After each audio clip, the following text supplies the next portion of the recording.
Good. You're on Adapt by Z conference in a blockchain booth, and we are going to speak about blockchain case studies. The session today meant to be a Q&A session, which means that I've been expecting people to join and ask questions about EPAM experience of delivering blockchain projects. Uh, but I actually prepared a short story in the beginning to warm up the people and to wait for those who didn't join at the very beginning. Well, let's start with that. As usual, I'm Sasha Pitkevich. I'm EPAM blockchain lead responsible for the blockchain business across the whole EPAM. And about this business and about the services we're delivering to our clients, we're mainly targeting the complete life cycle of any application. We are doing blockchain consultancy, and by saying consultancy, we mean that we are not only helping clients to distill their use case and to understand the value and applicability of blockchain, but we are also helping them to shape consortium or community, define crypto economy, and understand the motivation mechanisms for their solution. Uh, we are also helping them to design those solutions and not only to do like low-level technology design, we also helping with the technology selection and with the understanding of the building blocks. Then we definitely do in solution architecture, and for that we even have assets like a reference architecture framework. And based on the designs, we obviously our bread and butter is delivery services. We are doing professional blockchain delivery, and we are vendor agnostic. We are not binded to the certain foundation technology. We are trying to select the technology and to select the technology stack suitable, like most appropriate for the client use case. Uh, at the same time, we are trying to be pragmatic and basically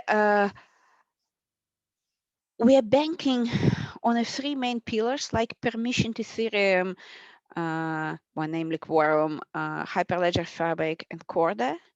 But that doesn't mean that we don't do anything else. It can be multi-chain, that can be Cosmos, Parity, Polkadot, Swarm. It really depends on the client use case. We also, while delivering, we're taking care not only on the foundation layer and the service layer of the smart contracts and dApps. We are also helping with the infrastructure, and in some cases we're delivering infrastructure, key management, like key lifecycle management, cloud services. It really depends on the client demand. We're obviously well equipped to deliver operational services, and we're banking our experience on helping with the operations of our experience of supporting Sigma Ledger solution. And you, like the majority of you know that Sigma Ledger is more than 2 years live, and it went from multiple versions. It's improved a lot, and the operational models were changing and has like different flavors of the execution. And so we do have the significant experience in operating solutions. And obviously, while there's a delivery and operations, there's always optimization services. We do a lot of like technology services while delivering, like security audits, like professional quality assurance. In some cases, we are doing quality assurance while we are not doing delivery, because some of the clients prefer basically to separate the duties and do not like and to double check on the development services. So they have like the party who is delivering and they're hiring a separate party who does the QA. So that's a stack of EPAM blockchain services we're offering to the clients. And I really do hope that we are at the stage where we have questions from the public about our experience. Uh, I would highlight some projects of the last year, and one of the biggest projects we were delivering in 2020 is Finality, which is where we are integration partner. We are responsible for delivering oracles for blockchain network. We are not developing the network itself, but we are doing transaction broker and two gateways, like the node gateway for central bank and for the commercial bank. Uh, but that's very interesting experience. That's the integration experience, and we are proud of doing that. Uh, Another highlight of the last year is two versions of OpenWasp project. OpenWasp, like, and that's the totally different one, where Finality is private permissioned Ethereum network, like Ethereum-based network, I would say. OpenWasp is the public protocol on a public Ethereum. It's actually live on the mainnet. And here we delivered the Java version of the protocol, which consists of the OpenWasp client, OpenWasp host with the persistence, and it has the user interface to maintain the host. That has Whisper as a transport layer. At the moment, as the Whisper got deprecated in Ethereum ecosystem, we are developing the new version, which would be based on Vaco, which is status protocol. Very similar, slightly different qualities, but the overall architecture will stay the same. There are slight changes between version 1.0 and 2.0. And that's open source project. The code itself is available on a GitHub. Anyone can download that. Anyone can use that. When somebody needs help of deploying that, or commercial organizations may need the commercial version that might need more services, richer interface, extra integration with, for example, like the core banking software, we can provide their services on top. We also delivered this year a multi-currency wallet, and that's a crypto wallet, which is another nice experience. That was the first time for us where we did the crypto wallet. That was under security audit. We were not delivering security audit. Like for Finality, we were doing some audits, like we were doing the review of the smart contracts. For OpenWasp, we were doing security audit. Our R&D cybersecurity lab was doing that. Here, there was an external party who were doing the security audit, and there were some findings, but we're also learning from that. And we are continuing journey with this client. We cannot share the name, but for the next year, we will proceed with the next version. And I think, we also did a number of POCs, and that's not from the last year, that's previously for various clients where we were delivering more like ecosystem-based, more like enterprise-style blockchain solutions. And one of them was like POC for the car virtual key and, the mobile application for that. Interesting one, never got to the pilot, just MVP, like proof of concept. The concept was proven, but the client had concerns about what's the real value of blockchain, because basically where you do the car key, that's in the majority is a digital signature. You don't need that much of the blockchain behind unless you'd like to do the key revocation.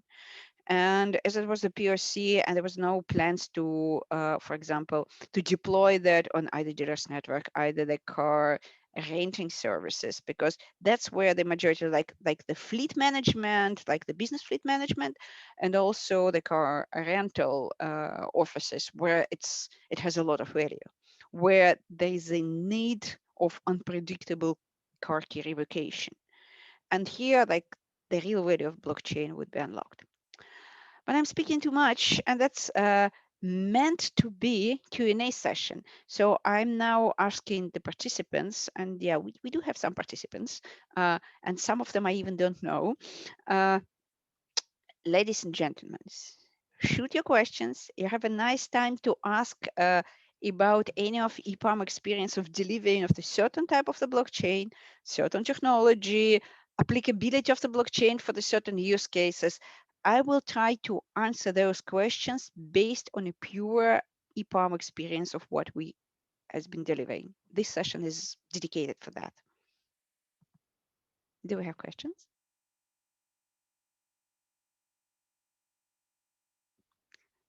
You can unmute yourself and start speaking. You don't have to raise a hand.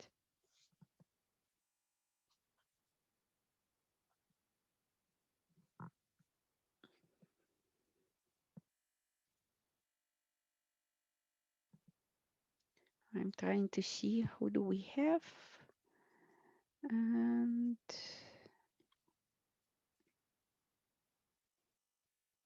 nobody's willing to unmute and ask questions.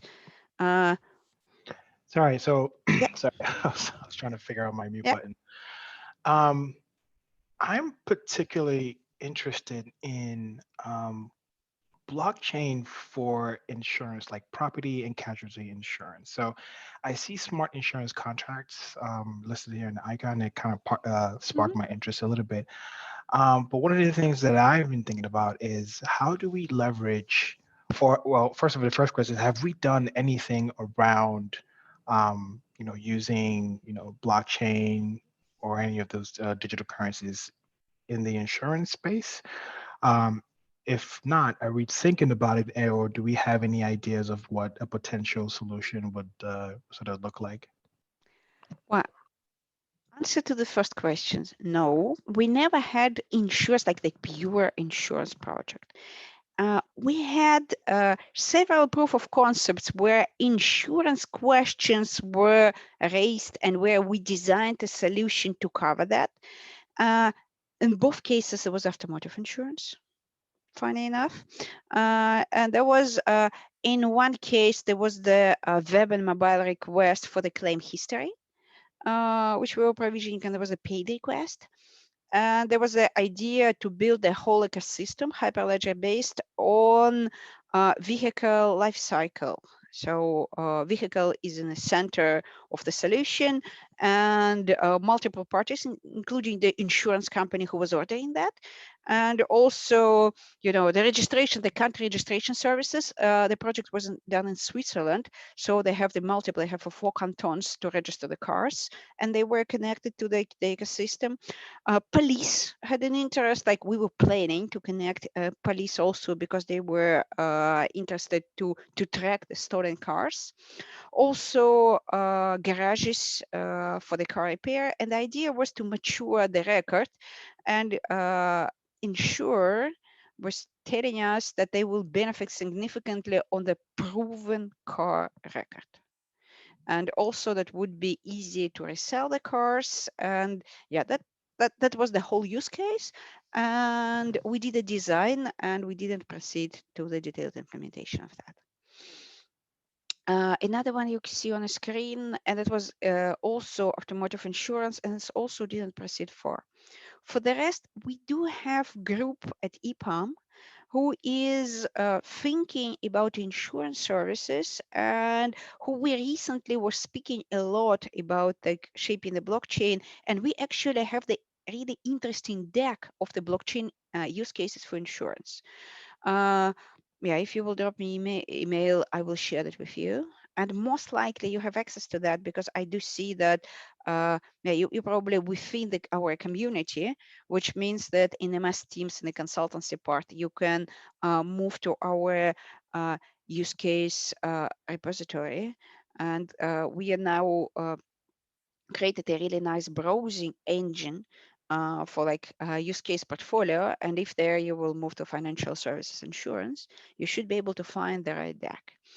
And we also actively working with the group of the people to mature and extend the existing one. It already has about 5 use cases, but there's definitely more.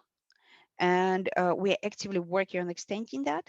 And somewhere in the course of the spring, we're actually planning to have the brown bag session together with the insurance group to speak about the blockchain insurance. That's the current experience so far.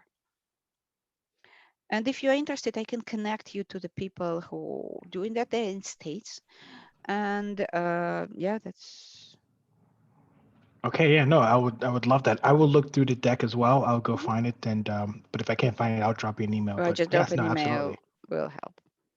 Thank you. Thank you for the question. I'm asking for the more questions. I'm trying to see what time is it now. We still have 12 minutes, guys. Uh, Help me to cover this. Otherwise, I will have to close the session saying no questions. Nobody's interested in our case studies. There's actually quite some. We delivered quite some projects based on a Sigma ledger. They, in the majority, they are either coupon management, either traceability. But well, palm oil, Canadian Tires, uh, Procter and Gamble.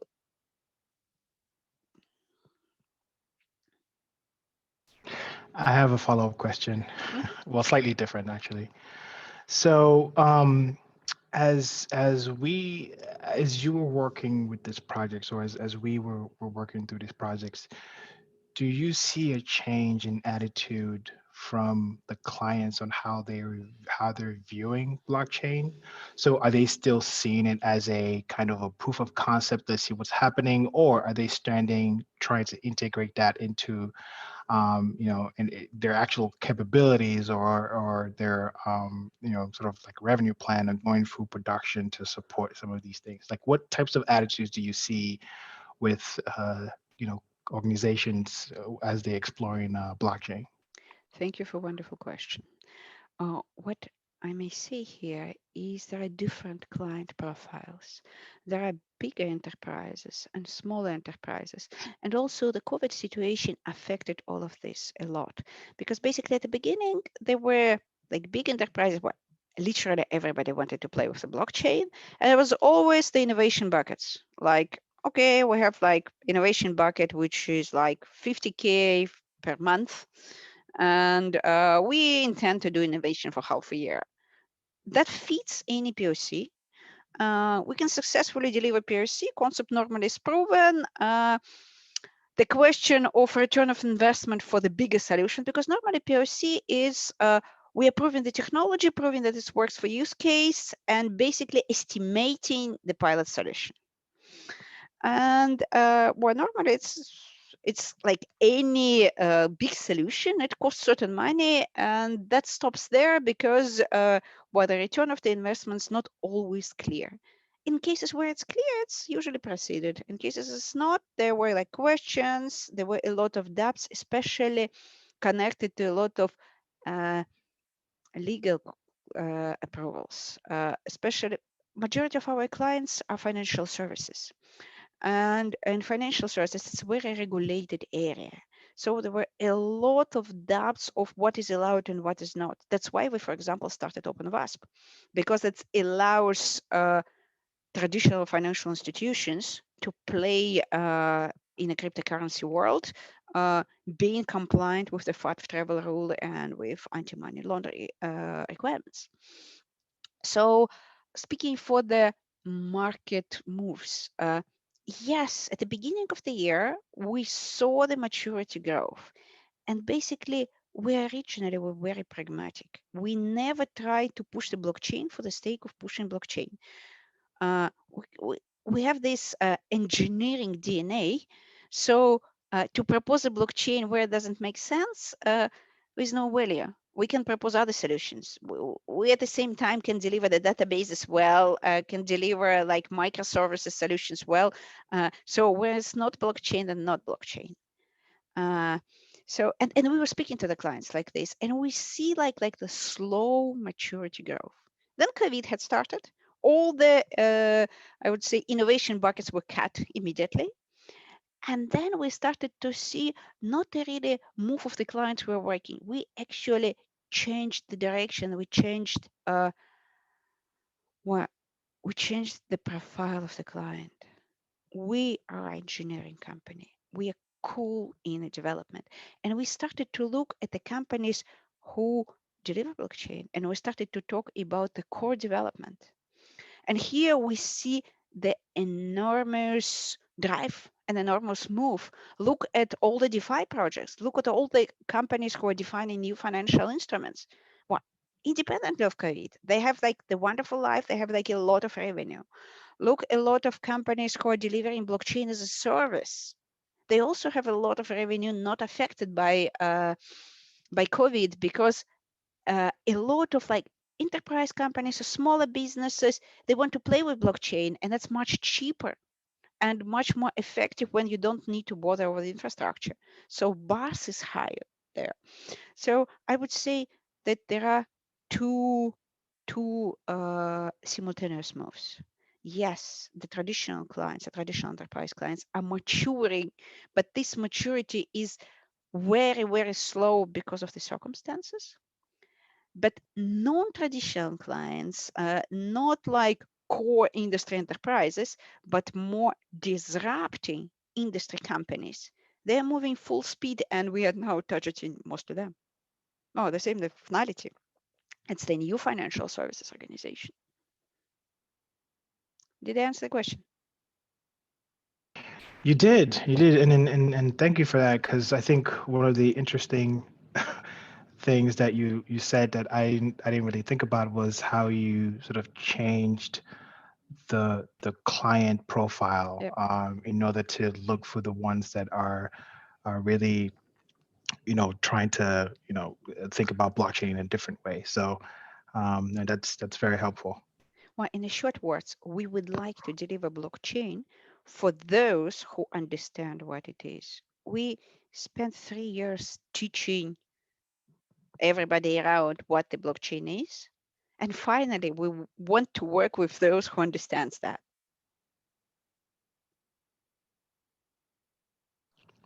Absolutely. No, thank you for that. That's very helpful. Yeah. It helped us. Well, thanks for a wonderful question. We have 5 minutes before the end of the session. Do we have questions from somebody else side? We have actually more people joining us at the very end. Ladies and gentlemen who just joined, we have Q&A session, and the questions from the public, like I'm expecting the questions from the public about the PAM experience delivering blockchain solutions. So do not hesitate to shoot your question.